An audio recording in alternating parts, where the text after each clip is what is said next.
Hey, what's going on, guys? This is JD. Come back at you with another Magicka DK build. So I've been PvPing a lot recently, and I've been fighting a lot of Mag DKs and sorry, not Mag DK, but Mag Plar and Plar, and I'm like, man, how can I be that OP? How can I just purge everything and just sit in somebody's face and beat the living crap out of them?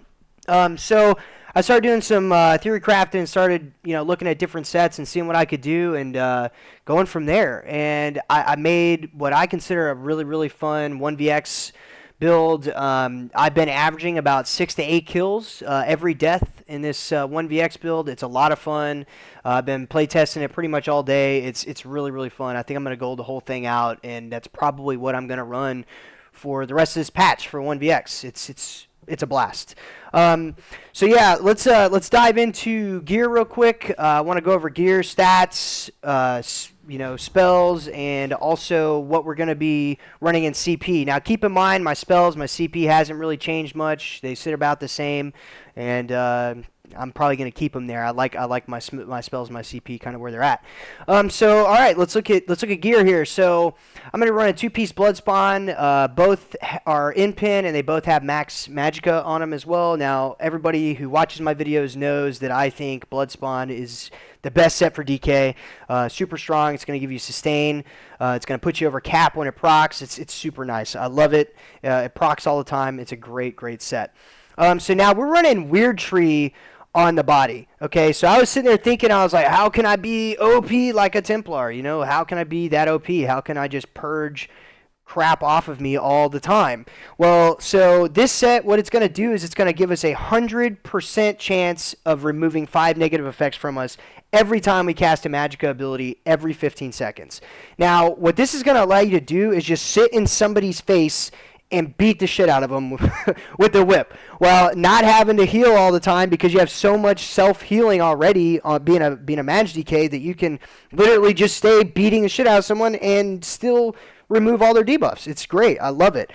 So we're going to get 2 pieces of Magicka sustain from this. We're going to get 1 piece of spell damage, and then, of course, the removal of 5 negative effects. Really, really good set. I think a lot of people overlook it. I did, too, for a long time. I was like, that set sucks, until I started playing with it. I was like, oh, my God, this set's so much fun. So for jewelry and sword and board, I'm going to be running spinners. Now, I run cost reduction across the board on spinners. Now, you can get away with... I know for sure 1 spell damage glyph. Pushing 2 might be pushing the limit of sustain. It's going to be kind of tough. But, whatever. It's a lot of fun. You're going to be eating through armor. It gives you a really nice pool for Magicka. It's a lot of fun. Now, on the front bar, I run a sharpened weapon, and I'm running an in-pin shield. I've got Hakeji runes on both my shields. That's going to give us, 1 more extra block and, some good Magicka and some extra health. Now, I run defending on the back bar. It's going to make us a little bit more tanky whenever we're just tanking a bunch of people, and it gives us the ability to heal without taking quite as much damage. I run also another in-pin shield on the back bar. Now, I run Magicka enchants across the board. You can run Hakeji runes on all the big pieces if you want, but I feel like you're going to get a better, just a better pool out of having full-blown Magicka on. So let's go ahead and look at stats real quick. So keep in mind, this is all unbuffed. I use Tri-Stat Food and I use Tripods when I'm playing in Cyrodiil. So my max Magicka is going to be 35.7. It's a pretty good pool. I think you should want to sit around there if you're in heavy armor. That's a really good pool.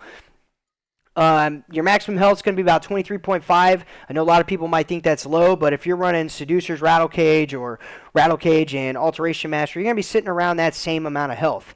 But keep in mind, with this build, you're removing negative effects every 15 seconds, so you're already getting more tanky. It's pretty ridiculous. It's a lot of fun. Stamina, 15k. I think it's a good spot. Spell damage on buffs is going to be 1583. Once we buff up, it's about 1899. Now, keep in mind, with Wrath passive, it'll put us over 2200, or right around 2200 with Wrath all the way procced up. So you'll be able to beat shit out of somebody pretty well with that whip.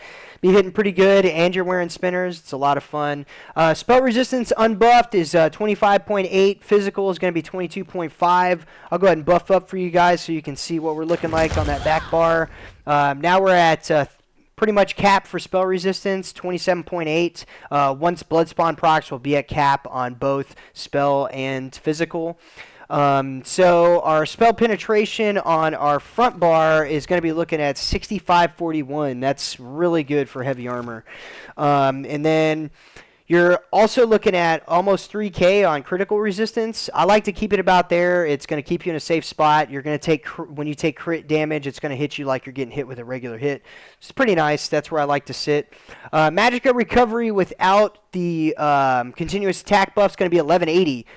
That's a really good spot. You're not going to have any problems with that, especially if you're using your ultimates correctly and you're using your pots correctly. You'll be able to sustain, no problem. So keep that in mind. Stay with that and use those ultimates and those pots, you know, on a good rotation, and you'll be good to go. Now, so let me buff up real quick so you can see the spell damage for yourself. So on the front bar, it's going to be 1899. Like I said, Wrath passive, you'll be up close to 2200. With continuous attack, you'll be a little bit over that. You'll be kind of closer to like 24. So you'll be sitting in a really, really good spot, especially with spinners on. So now for spells, this is what my front bar looks like on the regular. So I run Structured Entropy on my front bar. It's a really cheap buff, and it's going to give us, you know, a nice dot and a decent little heal. It's pretty nice. Like I've been healed with Entropy for about 1,000. It's noticeable when you're fighting a lot of people. Trust me. And then you're going to also proc Might of the Guild, which is going to make your leap hit harder. Or if you're running, you know, Meteor on your front bar, you'll be able to burst that stupid Sork down that's pissing you off.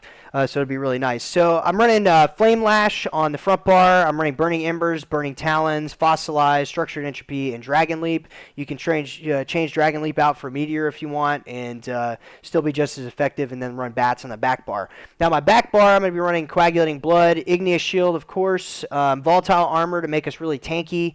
Elusive Mist, it's a lot of fun, especially with this build, because you can just Elusive Mist, and then you get around a tree and you line of sight, and the next thing you know, you just hit that heal.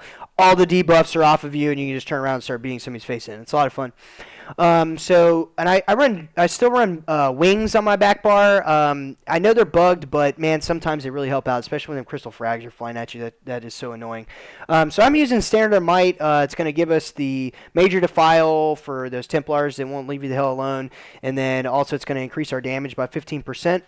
So let's go ahead and dive into CP real quick. For CP, I'm running 100 into Elemental Expert, 25 into Blessed. I run 75 into Thaumaturge to give us Exploiter. It's going to give us that extra 10% damage to off-balance targets. I run 39 in Resistant. That's going to put us up close to that 3K mark where I like to sit around. Now I run a 60-60 split on Hardy and Elemental Defender with 41 into Thick Skin, especially because there's so many dot builds because proc sets got nerfed, so there's a lot of proc builds. Dot builds right now in the current meta. So I run 100 in a Magician, and then I run 41 in Arcanist. I don't feel like you need a whole lot of recovery as a DK, because you want to run reduction, and then of course you're going to be using ultimates and pots to keep you sustained. I think every build should run 39 into Tumbling. It's going to give you that 10% break free, which is really important in PvP.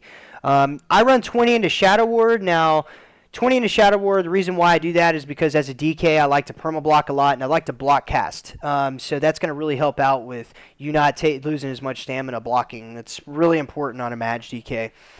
So let's go ahead and dive into a little bit more of the stats real quick. I run Atronach Mundus Stone. It's going to give us a little bit more recovery. I'm in Stage 4 Vamp all the time for that extra recovery, and then also to give us those, I forget the name. Well, let me show you real quick. It's going to be really nice, especially with this build, or if you wanted to run like a Pariah build. It's a lot of fun. So we look at Vampire.